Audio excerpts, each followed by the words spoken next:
So basically, this is just a chance for um, you all to, kind of ask questions. We can tell stories, all those kind of things. Just something for us to do. The original, the original kind of piece was um, from Sarah, who, oh, just a second, she actually just messaged me.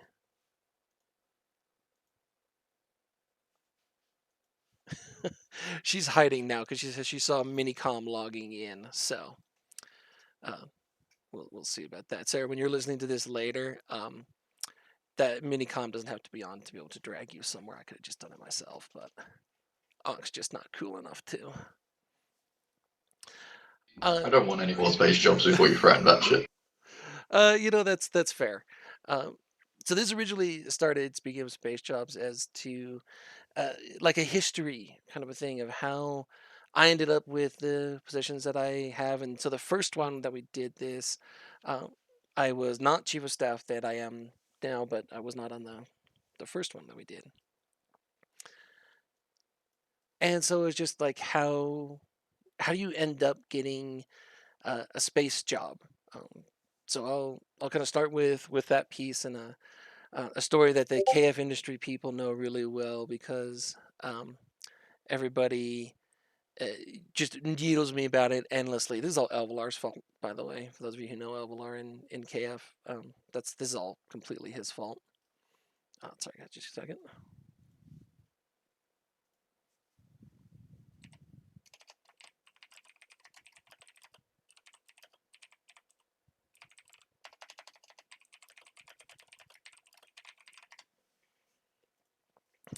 So I got the reputation, which is not entirely without basis, but isn't quite as well deserved as some people in cave industry will have you all think. For losing things and misplacing um, things, which I mean did happen once. It the war in the north years ago. I was looking for um, a blops, just a redeemer, just a bridging redeemer. Couldn't find it anywhere. Couldn't find it anywhere. Got mad. Bought a new one in 1DQ because I'm just like, ah, screw it. I'll just get a new one. They weren't terribly expensive at the time. And it turned out that it was in the SMA of like a carrier or a dreadnought that was deployed. It was in ROIR. We were deployed there at that point in time. So I found that and went kind of chuckling to Elvlar and like, hey, look at this. I'm an idiot. I lost this Redeemer in there. Turned out it was in an SMA because you couldn't search SMAs in game. Like if you had a ship in an SMA, it wouldn't show up when you did an in-game search to it. They do unlike JEV Asset. If you all don't know what that is, it's a cool little external program that you can get and use JEV. It will look in to cans in hangars. It will look into SMAs. It'll do all that kind of stuff. Well, that's how I got that reputation because I misplaced one blops because it happened to be in an SMA of a dreadnought. I think it was a dreadnought. It might have been a carrier, some cap up north in RYR. But to this day, if you go and poke Elvalar in KF Industry and ask him how many ships I have misplaced, the number is like 5,000 of them, is what he will tell you, and what everybody else in KF Industry will tell you. The actual number is one. I misplaced one blops, and um, that's how you get a reputation for doing stuff. Hey, sorry, we're just shooting the shit up here, man. So we're just chit chatting away. Sorry, I'm not sure if you're speaking, but I can't hear you, man. So yeah, that was kind of how those things came down. The piece when I became a director was right before Vietnam kicked off when we created procurement and we were doing all those uh, kind of pieces. The road then to get to um, chief of staff was a very weird one. It wasn't even a job that I was initially interested in. It just kind of happened that I ended up and volunteered for it. I'm probably the only person who ever actually volunteered for a space job rather than being voluntold. which is the way we normally do it and is our long tradition of where we just find somebody and we look at them and we're like, hey, you're now a director and you're going to now do this job. Beyond's typing in Fleet. He got voluntold.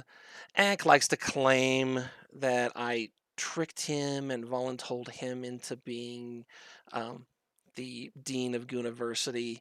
He's not entirely wrong.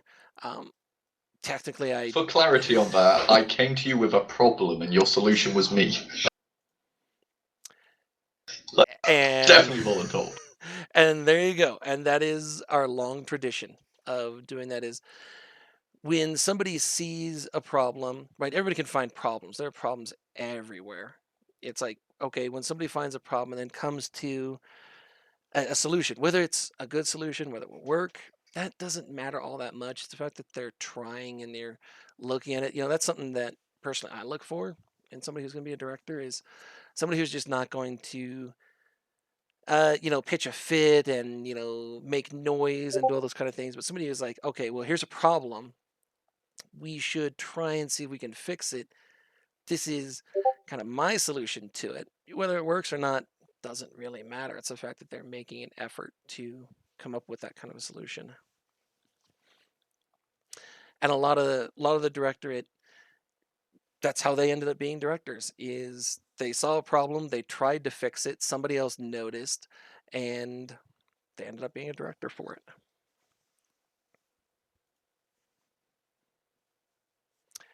Does anybody have any questions or anything? This is, I mean, super informal here, guys. We're gonna chit chat. Like I said, Fireside's gonna be in just over an hour.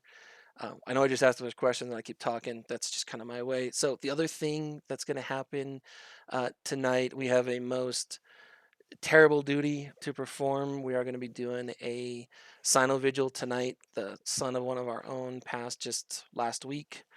Um, this is something that it's one of the worst things that I do, right? I'm helping coordinate all of this kind of stuff, but it's also one of the kind of coolest things that we do, that we sit down there and, if you lose someone, we will, we'll be here to do these kind of things. So if you all are around, we're going to do that at 0100, I believe I said it for. It's at 9 p.m. Eastern time. So we will do that tonight in 1DQ itself. I literally broke out in cold sweat when I read what the Sign of Vigil is about today. That's like the biggest nightmare for myself that I can imagine. Yeah, we got the word. Let me see. It was Thursday night. We got the word Yeah. from the directorate, and it was. I can't tell you guys how many. We've got several fathers in the directorate. I'm honestly not sure how many of our directors have children, but a good number of them do.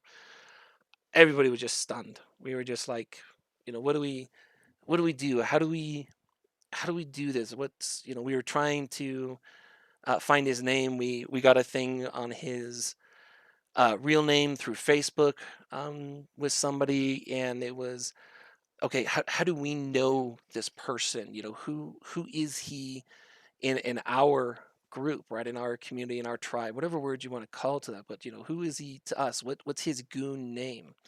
Um, we eventually were able to track it down, and that's when you saw the ping from Asher came out, which I copied and pasted into the Sinovigil link for it, and it's a thing that we've done now for over 10 years. The first real Sinovigil that I'm aware of was in 2011 for Sean Smith. His in-game name that most people knew him as was Vilerat. His was the first real organized Sinovigil that I am aware of. And since then, we have, kind of marked the passing of one of our own with these Sinovigils. We've done quite a number of them. Honestly, there was a question here. Uh, Look, do you get a chance to not get voluntold if you did something good? Um, so the answer to that is yes, with a no. There's no real choice to being voluntold. That's why we call it voluntold. But at the same time, you look at it, and if someone is adamant that they are not going to be a director, they're just it's not for them. To me, that is a mark in their favor and saying, okay, they realize they don't want to. Maybe they've got too much going on in their real life. It's just not their thing. They want to stay in the background, in the shadows, doing whatever they are, or all those kind of pieces. So, I mean, it's a video game, man. We can't make you do anything. Just like we can't make any of you all log in and go on a fleet. We can ask you to. We can provide incentives to do it, but we can't make you do anything. It's also normally like a process where we will see people say no, and then sometimes like life change and they get more time, they get finished in college or whatever, get a new job with less hours, and then they'll circle back to around to it again. And you also see the opposite of that too, where they come in and they start, and then they do graduate college, right? Maybe they started playing while they were in college, and they graduate college, and they don't have the time for it. And you can see it from both sides. Yeah, it does happen both ways for sure.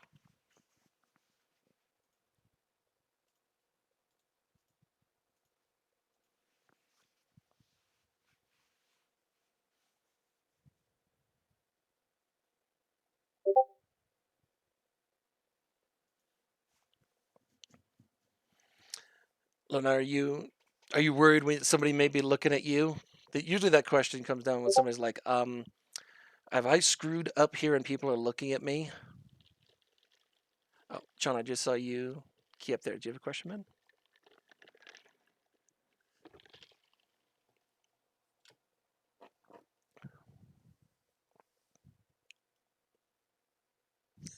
Well, I like it. Nope, I'm fine. I think you guys will. No, sorry, go ahead. I see you keying up, but I can't hear you. Can anybody else hear him? No, sorry. No.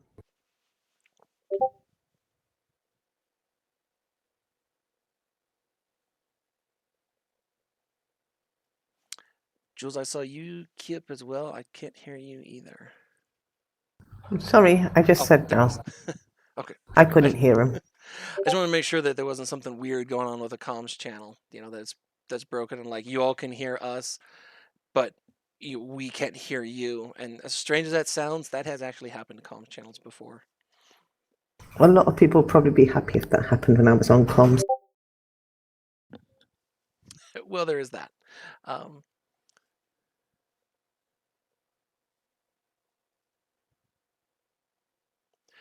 Yeah, I think Beyond's got a good point there. For those of you who aren't in Plate, I'll just read it. It says, general rule of thumb, if directors outside your individual member corp know who you are, and that you have not directly interacted with that director, that's a sign. Now, Beyond saying that that's what happened to him, and I think that's a reasonable statement too. If the directorate knows you, like the actual directorate, not the CEO and directors of your member corp, but the alliance directorate knows who you are, that can only end badly for you, right? Either you've done something really bad and we're mad at you, or you've done something really great and we're about to promote you. That's kind of it. There's really no middle ground to that. So being kind of to where no one in the directorate knows who you are is, both ways. It means that, we're not mad at you for doing something, but it also means that you're not just going to get voluntold because we don't know who you are. I will say, having done that every now and then, though, you'll see somebody get elevated out of nowhere because they're in, like their corporation has come to us and said, "Hey, we got this really cool thing that one of our members has done. Check this out." So, just because the directorate doesn't know you doesn't mean that you won't get voluntold. Like if your corp leadership thinks you've done something really great and they tell us about it, that has happened too. It also happens to be like what box you fall into from the directorate. Like if you are a potential finance director, there's a lot of the positions that have nothing to do with finance that might not know you because they are not watching you. The finance directors, however, are. That's very true. Yeah, finance directors, we all sit and lurk is my word for it. We lurk in GS ISK. So we're in there, but we're also in quite a few other channels, just looking around to see and seeing how people are interacting with each other and what they're doing. I don't know, man. First thing I was taught when I was in the military was never to volunteer for anything. Usually ends up badly. And that's a very fair statement there, which is why we call it voluntold. Yeah, that's why we refer to it that way. Yeah, I know, Clearly, man. That's Quaffo why is not very good at this though, considering he's one of my sub-directors. joined university. I Yeah, think that's the biggest mistake I made. I was gonna say, your name is known to me for better or worse, and that's all Ank's fault because Same. he's Yeah, I know. he's the You one done who's fucked told us up, boy. about you. Yeah, Yeah, and did you ever actually look at when I joined Goons the first time? It was in 2014, man. 9 years, nobody even knew that I existed, and it was wonderful. And then you joined faculty. Yeah. So the fun piece on that is when I got the job, and I told this story before, but I got into being with faculty. The job that Ank is doing originally, right? I was never dean of university, but I was chair of classes, and that was the first kind of job that he blames me for kind of roping him into. He's not entirely wrong. But I got that because Ted McManfist saw me doing something with another guy named Fuyin, and he's like, "Here, I want you guys to do this class," and that's how I ended up getting involved with what became University. It was called Little Bees back then.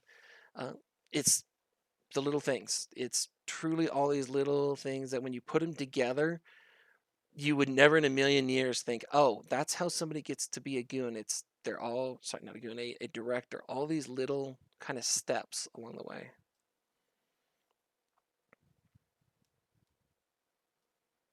Yeah, beyond is saying exactly what I mentioned earlier there.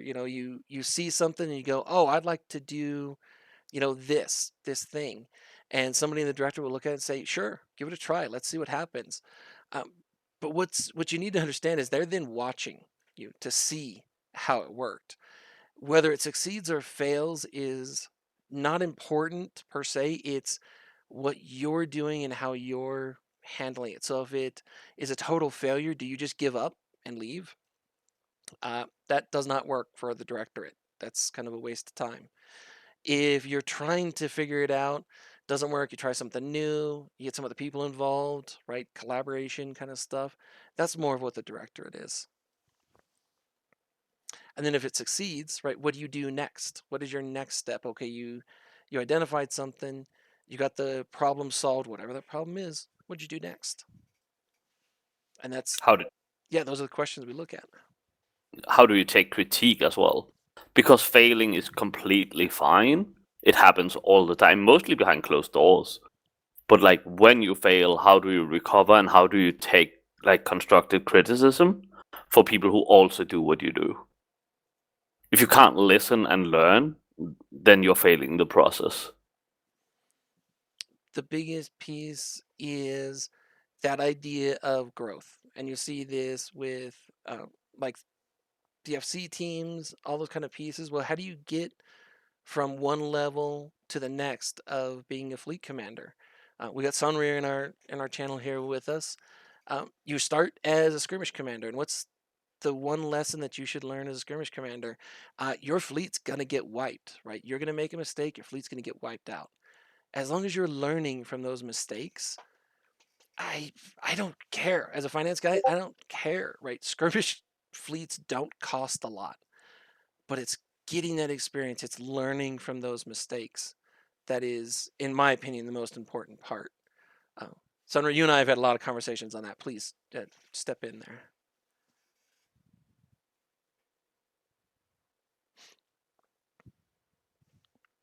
I can see you keying up somewhere, but can't hear you.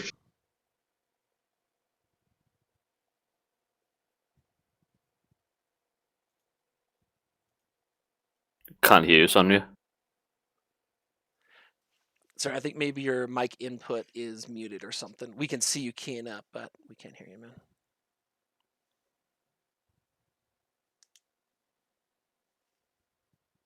He left channel. I think he's fixing it. The classic computer solution: turn it off, turn it back on. It's amazing how often that works. Hell yeah. Especially if you're an engineer, that's when it works the best. No, some of you still can't hear you, man.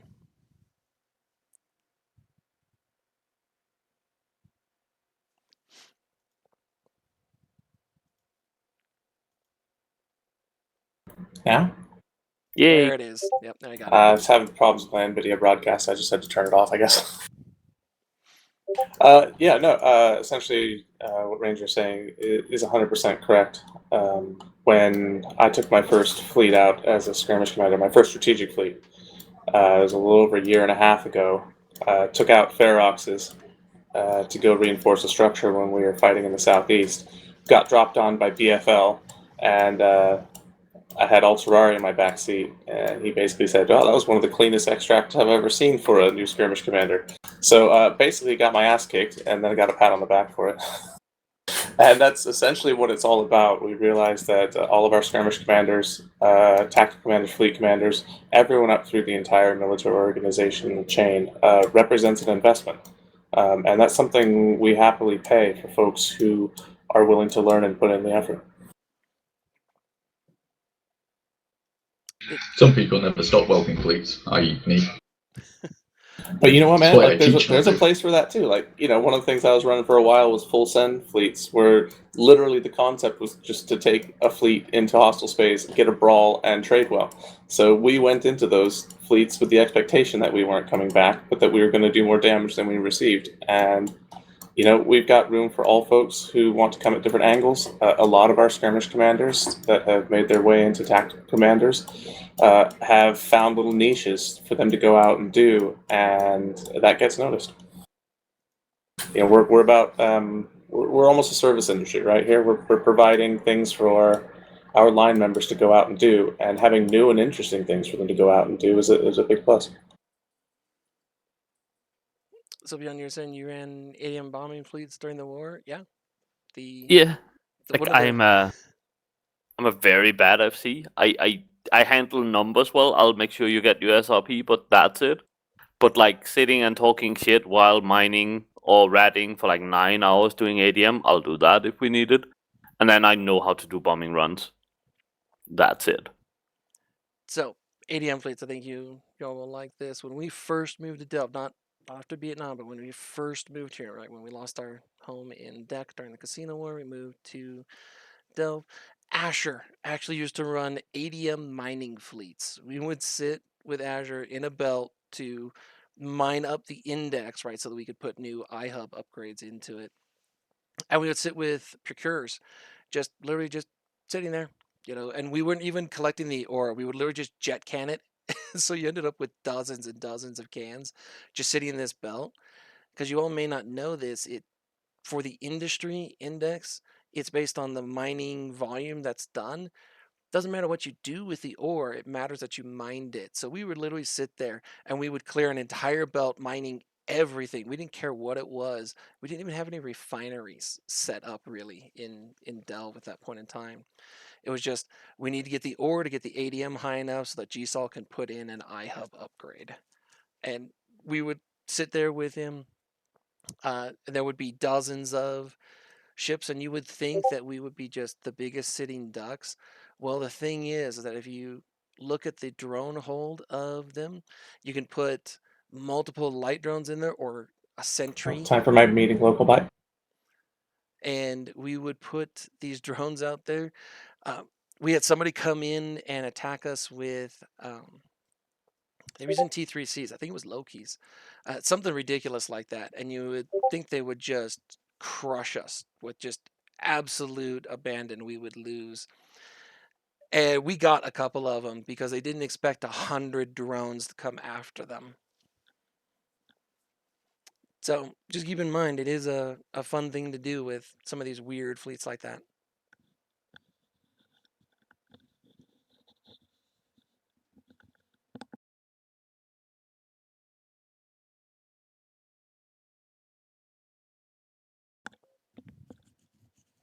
Okay, is there any Any other questions there, guys? Again, we really don't have an agenda or anything. This was just a chance to sit and kind of talk with everybody.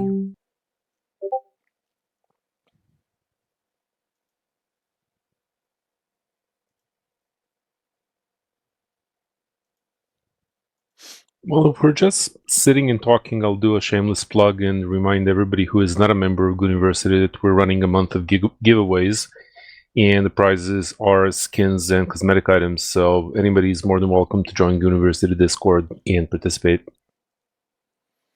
We've also got the new buyback program and all those kind of things that there's been a lot of changes to kind of how university's been doing stuff the past few weeks. It's been really kind of fun to see. I know we did a plug on it. Was it last week on the fireside? I think it was. Might have been the week before.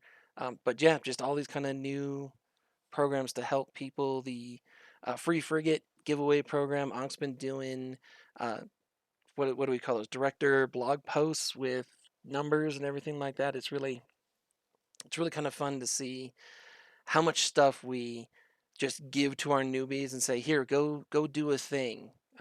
Here's a tackle frigate. Here's a this. Here's one of these kind of things, and just have fun doing it. Find your thing. Find your niche. Yeah, there's Just also the to add on free to that as Merman well, like, program. yeah, just to add on to that, I mean, like, tying it back to sort of becoming a direct question, there's a lot of space work that needs to be done, and it can seem very overwhelming if you're not involved in it, the amount of shit that just actually gets done. But like with university, it is a huge team of people who actually makes it happen. So like Kuoplo, I already mentioned, is one of my sub-directors. I've got Mr. Herod, Dakota Holtgard, Nice Guy Koken as sub-directors. And then within that, there's about 25 faculty members who are handing out the ships, fitting them up, running buyback programs, running classes.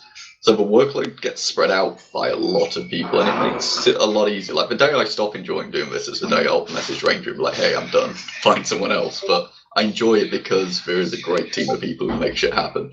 And, you know, I get people coming and say, "Hey, can we run a buyback program?" I'm like, "Sure, let's do it. See what happens." So there's a question in Fleet there for you, and I'll just read it. It says, "Who do we send donations such as rat drops for university?" So any donations you can contract to University Alt Corp. So literally just type in university in your search and you'll find only one result, which is our Alt Corp. Yeah, just a contract to the corp, and we'll take care of it.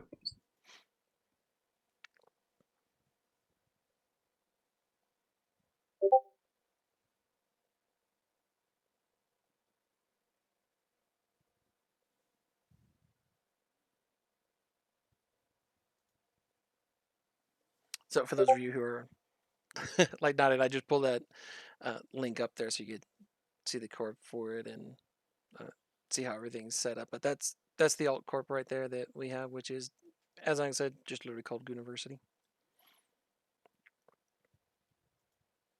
These 5 letters. These 5 letters are all you need to know. That works. Yep, that's the other way to do it as well.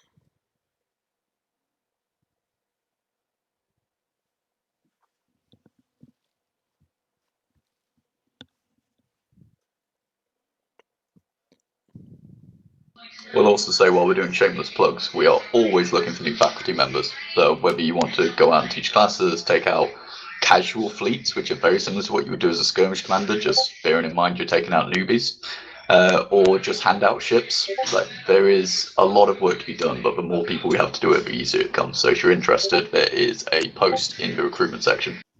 I would link it, but I can't right now because I'm not actually in game. But I'm sure someone will for me. Cheers, beyond. Done. Oh, and there it is, with the fleet there. Yeah. So the big piece with University when we started doing these, it's all about teaching our newbies how to do the game mechanics, right? Whatever it will be. How do we do all of these kind of things? Learning from our mistakes, right? The mistakes of the faculty members of, hey, don't do this and be careful of this. Here's, this weird button that is never really written down. One of the really great ones that I always love to tell people is if you're not familiar with this, there's an in-game way to see your saved bookmark locations. You type a lowercase L, not in a chat window, just on your feed. I'll just type it in chat here. So like that, a lowercase L, and it will pull up a little interactable menu for the most part. You can warp to bookmarks, you can edit them. That will be in any system that you have a bookmark to, of whatever bookmark packs. If you got something from your corporation, anything like that, it's just sit there, assuming that you haven't remapped that key. Um, Jules, yeah, great. Always something new, right? You always find something new with these weird little things that you may or may not be aware of just because they don't tend to write them down. I learned something new the other day, which is when you right-click your weapon module to reload a different ammo type, that they're actually sorted in the order of optimal distance. They are. Yep. So what they do is they're sorted decreasing and increasing, right, depending on how you want to look at it. One is highest damage and one is highest range. And if you just hover your mouse over any weapon, it will show you the characteristics of it on your screen. If you have tactical mode on, is how you can see it. The little red sphere is the effective range of that whatever it is, whether it's projectile ammo or missiles, anything like that. That's what that sphere is. But if you right click it, as he just said, and look at it, here, I'll do it on screen so y'all can see it.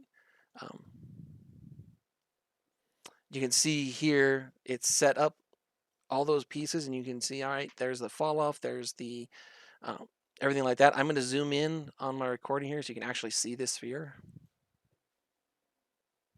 Again, you have to have tactical mode on to be able to see this. But there's the actual sphere right there. The two things that you see, one is the lock range of your ship, and then you can get those, and then the other one is the effective range of the weapon. So you can see the inner circle there. It's the second one. That's the fall off, that outer circle that you see there.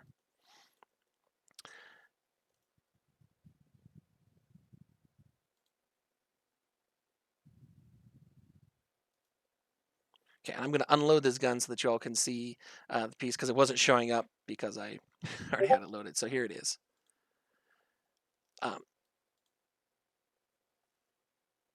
Oh, and that's why it wasn't working, because I forgot I changed the fit on this ship. So I've got T2 ammo in this ship, but I only have T1 guns on it. Oh, that was great.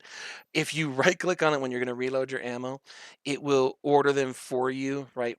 So top to bottom, one is the highest damage, the other is highest range, and they're at the two extremes. One's on the top, one's on the bottom. And you can see that, which I would show you if I was better at this game, but clearly I'm not, so. But it would be right there. As you all see it, it would highlight, and if there are others, they will order them for you.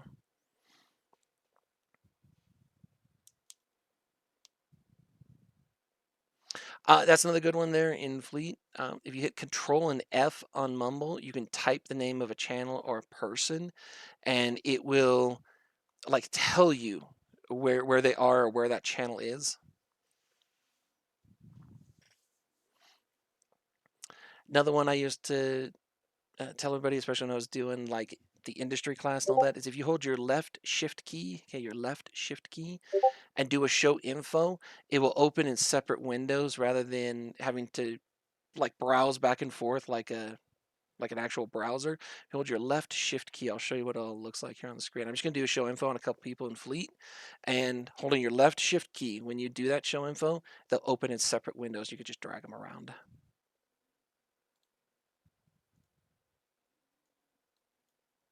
So they're the first person, right? And if I was to show info on Beyond now, without doing that, you can see what happens.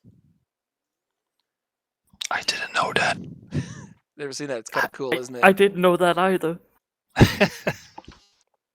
So if you do, again, hold down your left shift key, and it will open in separate windows when you do show infos.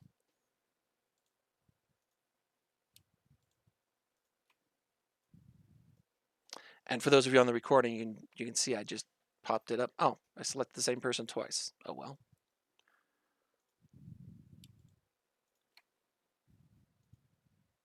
And you can see it there.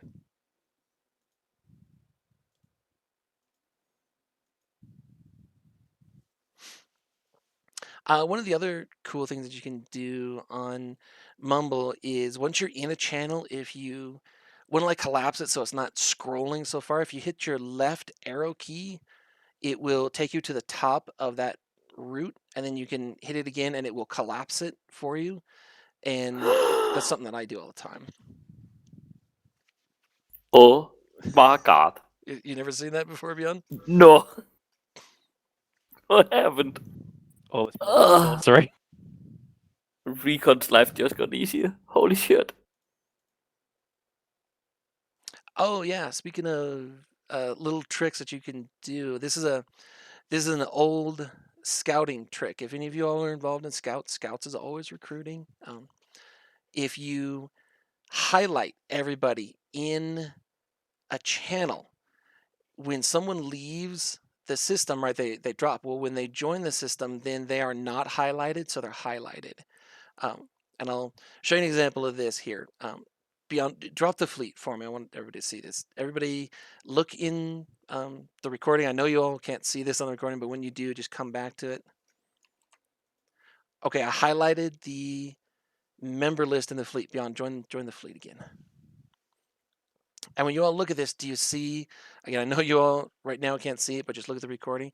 You see him right there. He is not highlighted, therefore he's highlighted. This is an old scouting trick that will show you when new people, now it doesn't show you when they leave a system, but it shows you when they come into a system. Jules, yeah, it's a classic one used just to be able to spot people, because it makes it to where they become highlighted by not being highlighted, so it just draws the eye to it. And even when we're all sitting here in fleet, it's still quite noticeable that they are, not selected.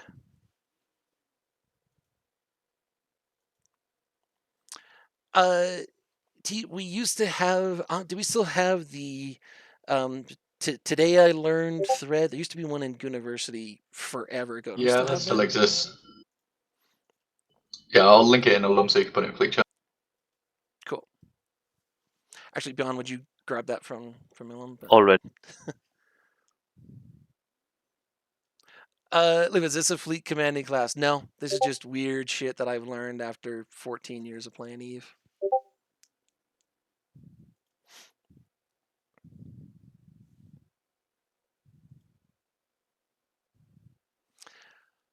Okay, how about another weird little thing? Not on Mumble this time. We'll go to Jabber. Did you all know that you can manually set the order of your tabs in Jabber, so you don't have to rearrange them every time you open it? You can actually turn off the auto organize, and you can manually drag your windows to wherever you want, and they will stay there. Did you all know that? Oh yeah, that's one that I knew, but that's a pigeon thing. That's not Jabber. I mean, if you use a different Jabber client, that might not necessarily work. That's fair. I say to me, Jabber and Pigeon is the same because it's the one that I use. But that's a fair point. Yeah, so it's a Pigeon thing. Yeah, I actually use Pigeon for more than Jabber, but that's me, and I'm weird. So if you all are not familiar with it, here's what you do: you go down to not the actual client itself. You want to use the icon, right? That's on your toolbar, and then you go to Buddy List. Well, it says Show Buddy List, but go to the Show Buddy List. So I've got to find the button again. It's in Preferences.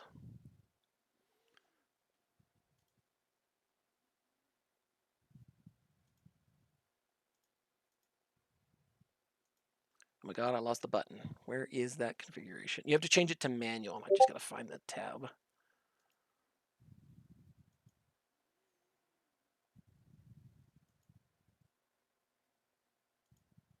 Oh my god, I just learned something. By reading the Today I Learned. What was that, Bjorn? Did you know you can cut and paste items between hangars? Yeah. What? Yeah, if you click an item and click Control X. You can just Control V it into your hanger. What, you didn't know that? No, You don't do enough PI then. I do. I just struggle. I run 508 planets. 508? Okay, you're way crazier than I am. Now you can run like 600 with that. So I'll No, be I honest, only have 120. I can't find that button now, but there's a forum post on how to do this. I'll dig it up. The other thing that you can do is if you want to change ships, you don't actually have to right click on it. Just double click the ship icon in your hangar and you'll switch over to it. I knew that one.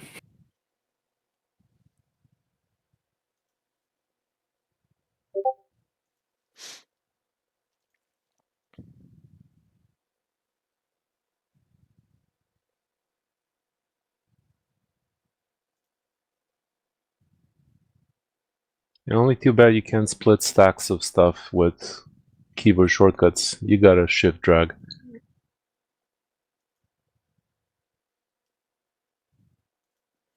Yeah, there's it's the only one that I know. You can actually do it from the contract interface, but that's weird. But you can't do it from there too.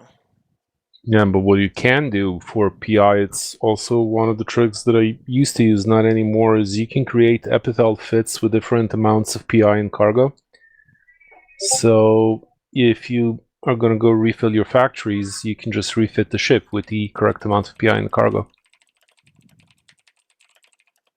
Is this working now that you can save your PI within the epithel? Well, I'm not sure if it still works because I stopped doing that a couple of years ago, but that used to be a thing.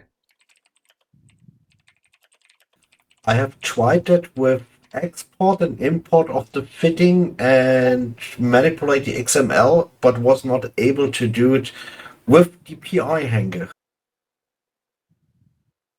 I think it needs to be in your personal hangar. You can't use corp hangars for that. Or it can be in a can. It has to be in your personal hangar. Yep, sure. If you can make that working, show me. I'll check it out again. I pay you 2 billion for that. Nah, I don't need your risk, man. I'll take it. Shut up, BR.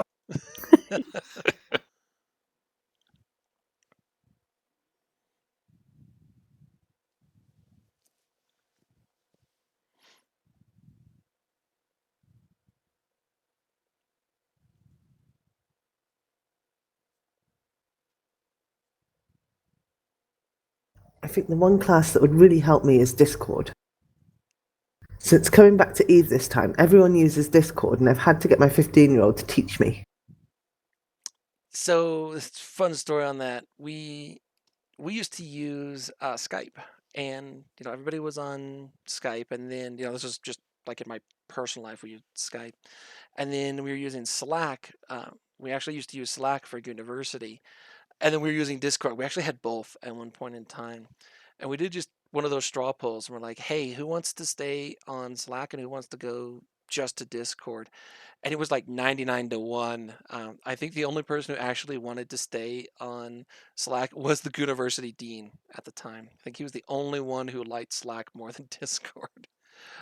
So we all kind of had to learn how to use Discord at the same time. Yeah, and I bet you didn't get a huffing 15-year-old boy kind of, oh, not again, you're useless, Mom.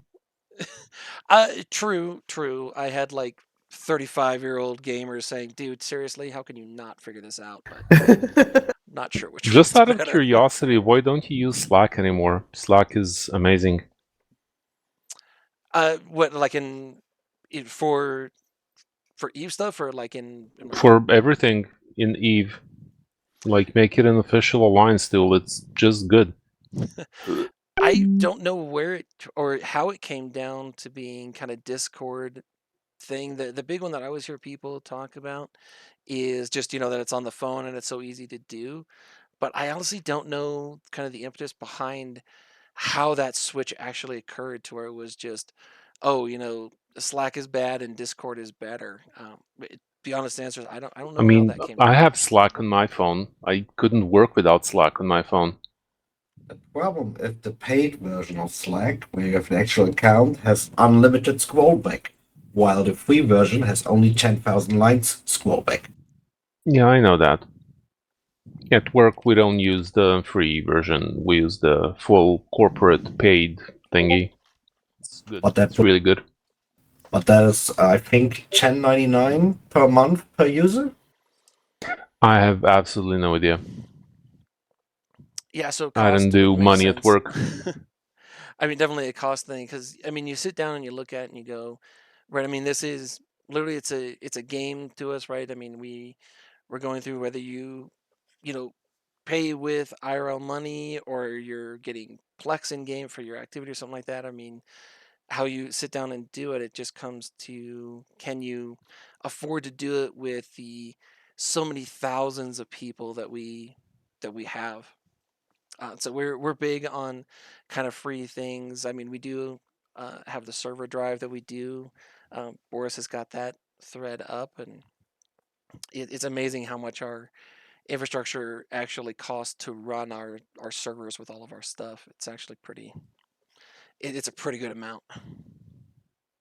No, yeah, infrastructure is never cheap.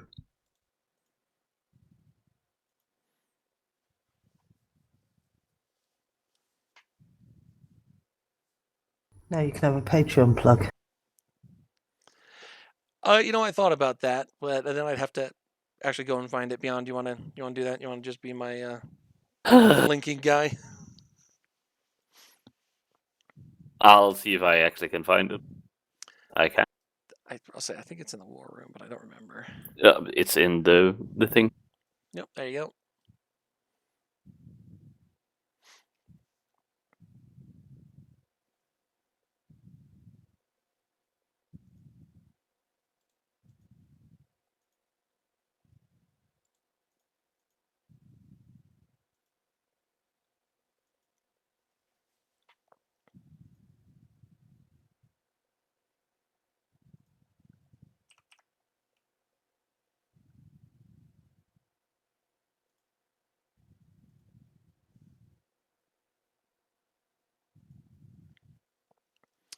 All right, does anybody have any questions or anything like that?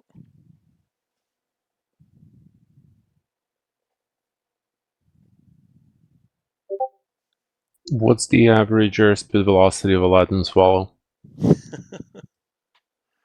Say 420 is the answer to that, of course. I was going 350, but fair. No, it's tree fitty. Tree fitty.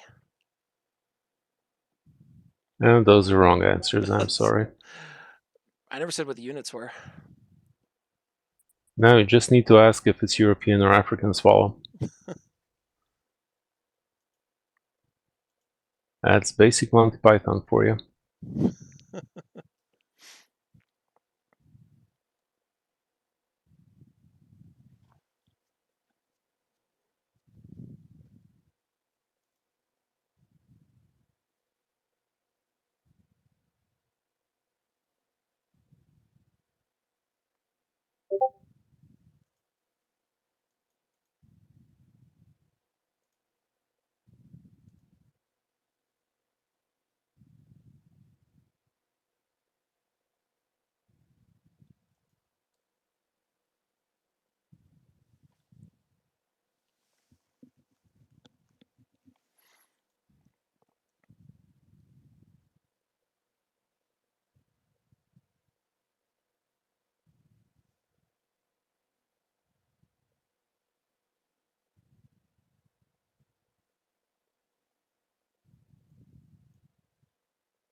Okay, does anybody have any other like Eve questions? They like talked about. I have to be more specific.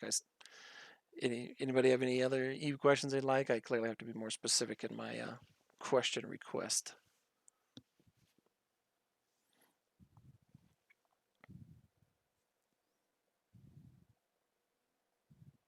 So if not, I think we'll head out. I wanted to try and keep this to about an hour today. The fireside is coming up, We're going to do that at 1900, so it'll be in 30 minutes. And then again, we've got the Sino Vigil tonight. That will be roughly 6.5 hours from now.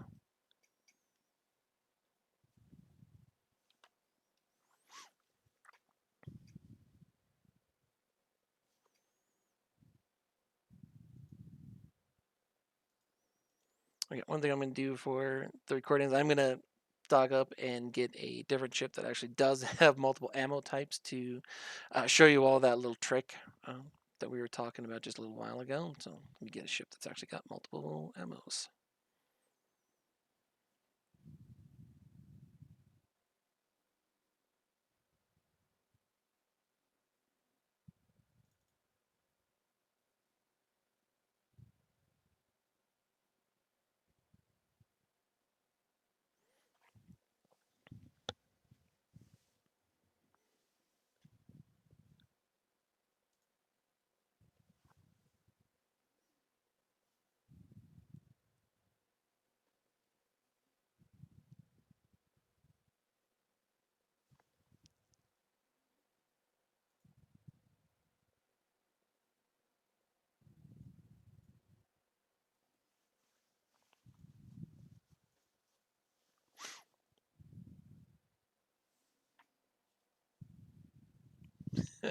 So apparently I had 2 warp core stabilizers on this ship that I'd forgotten about. It's been that long since I actually flown this ship. It actually had 2 warp core stabs on it. And you're only allowed to have 1.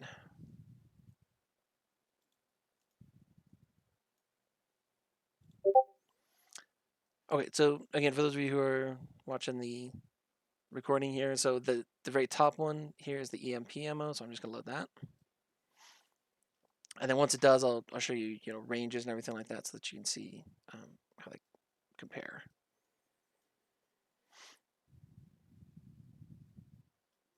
Okay, so you can see that the EMP ammo here, the fall off is 21 kilometers, and that was the one that was at the top. So I'm gonna go to phase plasma right now.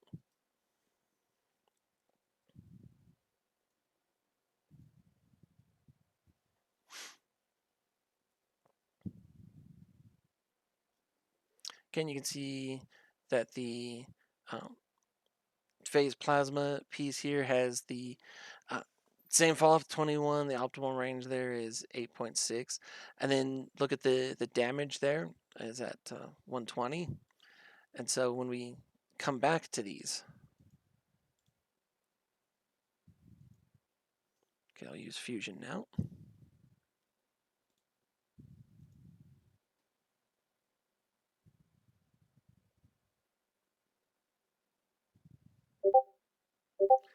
So you can see that the values here, right, they're not all that much different because these 2 ammos are so similar. But that's the organization that you're going to look at there. So it's dealing with range and damage type is what you're seeing with these 2.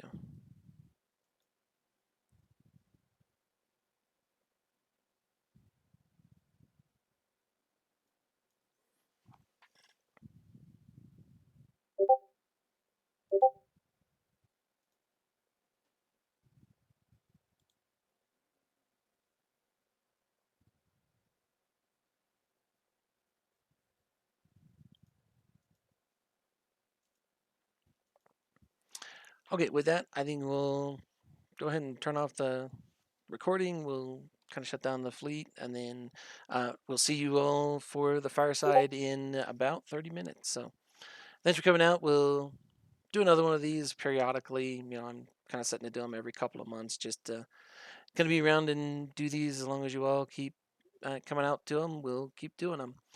So have a good rest of your day, everybody. Thank you very much.